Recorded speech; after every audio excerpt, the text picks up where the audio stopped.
Have you ever noticed how just a few quiet minutes with a book can make your whole day feel different? There's a kind of magic in reading, something calming, something enriching. And as we grow older, that magic becomes more than just a pleasant pastime. It becomes a powerful tool for keeping our minds sharp, our spirits high, and our days a little brighter. Now, if you've ever found yourself forgetting names more often, misplacing the remote, or just feeling mentally sluggish, you're not alone. These changes are common with age, but they're not something we have to accept without a fight. Because the truth is, your brain is still growing, still adapting, and still hungry to learn, no matter how many candles are on your birthday cake. And one of the most enjoyable ways to feed it? Reading. Regular daily reading is like a gentle workout for your mind, and it doesn't require a gym membership, a special diet, or even leaving your favorite chair. Reading doesn't just pass the time. It strengthens memory, improves focus, expands vocabulary, and most importantly, it keeps your brain active and flexible. That's right. Your brain thrives on challenge and stimulation, and reading is one of the most effective and joyful ways to give it both. Studies have even shown that seniors who read regularly have a significantly lower risk of cognitive decline, memory loss, and even dementia. So, yes, something as simple as reading a chapter a day can genuinely change the way your brain ages. But let's be honest, it's not just about cracking open any old book. The how matters just as much as the what. It's about creating the kind of habits that don't just fill your time, but actually build your brain. And that's exactly what we're going to explore in this video. Let's begin with a habit that might seem obvious, but is often overlooked. Making reading part of your morning routine. Mornings are often quieter, less cluttered with distractions, and offer a perfect window to set the tone for the rest of your day. Instead of reaching for the news or scrolling through your phone, try beginning your day with 10 to 15 minutes of reading something that uplifts you. Maybe a novel, a biography, or even a devotional. When you feed your brain positive, engaging material first thing in the morning, you're not just passing time. You're setting the cognitive tone for alertness, focus, and positivity. It's like giving your mind a cup of coffee before you even have your first sip. And it doesn't have to be long. The key is consistency. A few pages each morning, read with intention, can do more than an hour of distracted reading later in the day. It's about starting with something that sparks curiosity, something that gets the wheels turning, that light mental jog that wakes up your imagination and keeps it working long after you've put the book down. Now, once that morning habit is in place, the next powerful habit is something a little deeper. It's reading with reflection. This means not just skimming pages, but actually letting the words sink in. Think of it like having a conversation with the book. Pause when something surprises you. Reread a sentence if it makes you smile or reminds you of something from years ago. Jot down a thought if it brings back a memory or gives you a new perspective. This kind of reflective reading isn't just good for memory. It connects your present self with your past and future, weaving together your experiences, knowledge, and feelings in a way that deeply strengthens cognitive pathways. This is especially helpful when reading something challenging or unfamiliar. Maybe it's a book about a historical time period you didn't live through, or a novel set in a country you've never visited. When you stretch your mind to imagine new scenarios, new vocabulary, and new characters, your brain builds new neural connections. And that is gold when it comes to aging well. You see, the brain thrives on novelty. It's like a muscle. If you keep doing the same motion over and over, you stay the same. But when you introduce variation, new ideas, new topics, you build flexibility and strength. Reflective reading allows you to engage with those new ideas while tying them to things you already know, which is key for long-term mental sharpness. And don't worry if you feel slow when reading something new. That's not a sign of aging, it's a sign of growth. Just like learning a new instrument or trying a new language, slow reading shows that your brain is processing deeply. It's okay to slow down. In fact, it's better because you're not just reading to finish, you're reading to remember, to feel, to connect. Now imagine combining both of those habits, starting your morning with a meaningful few pages and letting yourself reflect as you read. It doesn't just sharpen your mind, it brings a kind of peaceful joy, the kind that sticks with you through the afternoon and lifts your mood even on quiet days. And if you've ever felt like your memory, there's something truly special about letting your mind wander through the pages of a book. As we grow older, we often think that our mental energy is something that just naturally declines. But that isn't the full story. With the right kind of stimulation, gentle, consistent, and meaningful, your brain can stay sharp and curious well into your later years.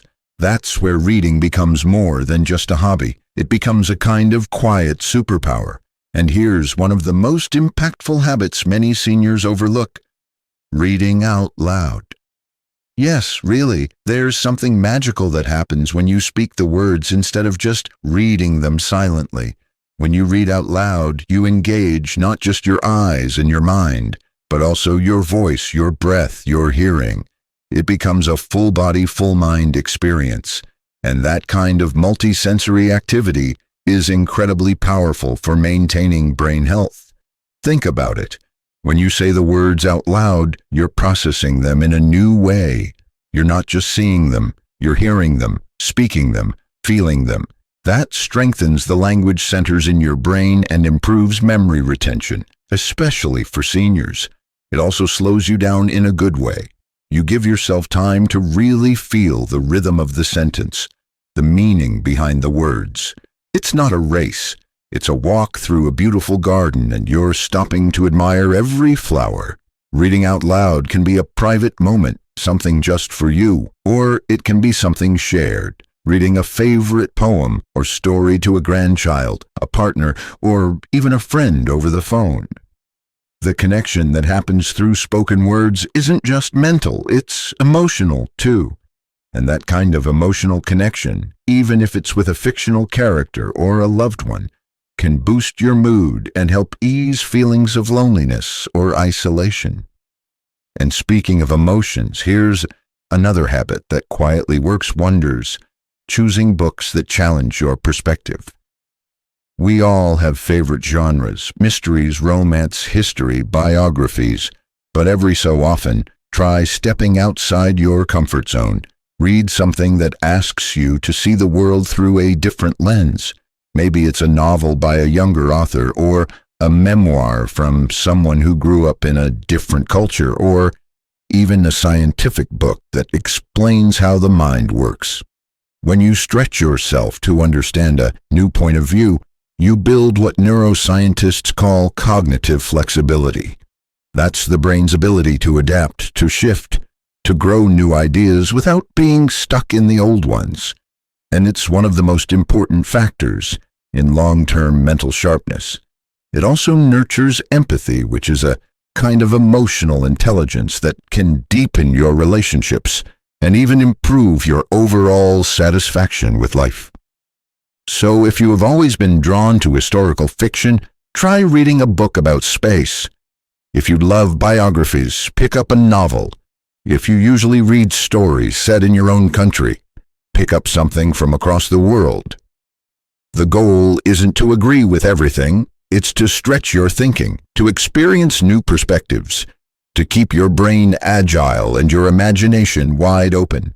And here's something else to consider: making reading social. Now, I know not everyone loves the idea of a book club, and that's perfectly okay, but reading doesn't have to be a solitary experience.